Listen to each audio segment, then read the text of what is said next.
lorsque l'on est sur un chemin en fait de libération émotionnelle, de maturité émotionnelle, au final, il y a beaucoup d'obstacles qui vont se mettre sur notre route.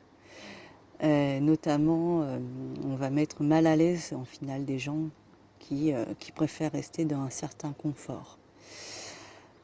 Parce que c'est trop compliqué pour eux de voir quelqu'un qui est dans une réalité et qui affronte en fait la vérité et qui n'est plus dans le mensonge. Alors, ils vont tenter de vous ridiculiser, euh, de vous faire totalement perdre confiance en vous. Et malheureusement, c'est beaucoup le cas dans la sphère familiale, parce que vous êtes plus en contact avec des gens de la famille, ou alors oui, effectivement aussi avec des amis qui sont très proches. Et il va falloir justement passer au-dessus ou par moment peut-être arrêter de, eh ben comment dire, de les côtoyer pendant un certain temps afin qu'ils acceptent cette transformation. Parce que quand on est sur cette voie de libération, il faut continuer parce qu'en final, c'est c'est important d'acquérir cette maturité émotionnelle. Donc voilà, c'est quand on passe, quand on a compris qu'il y avait effectivement deux types d'excuses régulières en fait, afin de rester dans une zone de confort. Donc du style les deux enfin il y a l'étiquetage, donc c'est vrai que on l'a bien vu aussi envers certains élèves, certains professeurs vont directement étiqueter donc un élève d'irrécupérable parce qu'en final le prof a échoué dans une forme de réussite, parce qu'en final, quelque part, un professeur, ce qu'il attend, c'est des résultats, et ce qu'il attend, c'est aussi, comment dire, de consoler son ego, parce que du coup, il veut absolument des résultats de réussite dans ses cours. Et donc, il va étiqueter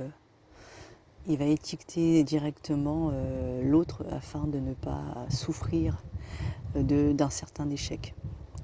On a aussi la victimisation. Donc, eh ben, un exemple, ça va être quelqu'un qui va dire que l'autre a réussi parce que ses parents sont riches. Voilà, ça va permettre du coup à l'autre de ne pas sortir de sa zone de confort et de se dire bon bah c'est à cause de ça, que c'est parce que j'ai eu des parents pauvres que je ne peux pas réussir. Et en fait c'est des types d'excuses qui sont bidons en réalité. Euh, donc après c'est effectivement la victimisation, ça peut être aussi pour des conséquences, enfin, des traumatismes réels, hein, donc dans tout ce qui est violence, enfin gros trauma vraiment important.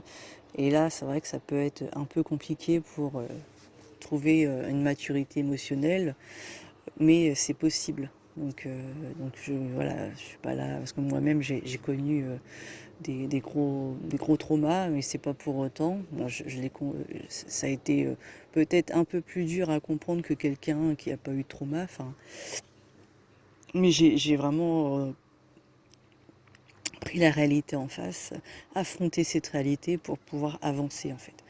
Et c'est assez important de toute façon, c'est important, rise up, il faut se soulever. Et dans n'importe quelle circonstance, il faut vraiment aller de l'avant. Euh, voilà, enfin moi c'est ma vision des choses. Je ne me vois pas stagner sur la même musique, en fait, il faut que je me relève à chaque fois et en final, quelque part, se rechercher régulièrement, c'est aussi peut-être ça le sens de la vie, va savoir. Enfin voilà, et c'est intéressant de toujours se relever à chaque chute. Parce qu'en final, c'est vrai, je l'avais mis dans un post, je ne sais plus de quelle citation, de quel auteur cela vient, mais lorsqu'on se relève, en final, on ramasse toujours quelque chose qui va nous apporter beaucoup pour avancer en fait. Donc voilà, c'est de bon matin, après 2 semaines de vacances, je me suis dit il faut que je fasse un audio. Alors j'avais essayé de combler au maximum les canaux pour qu'il y ait toujours quelque chose à regarder en fait. Voilà, et je vous embrasse et, et je vous souhaite à tous un bon lundi et une bonne reprise pour certains. Parce que du coup, c'est comme ça. En fait, c'est vrai que des fois, on prend du bon temps, puis bah, il faut se remettre un petit peu dans le bain. Et enfin, ça fait du bien de rester sans rien faire, mais ça fait aussi beaucoup de bien de reprendre et de remettre en route toute la mécanique pour pas que ça rouille. Bon, allez, gros bisous.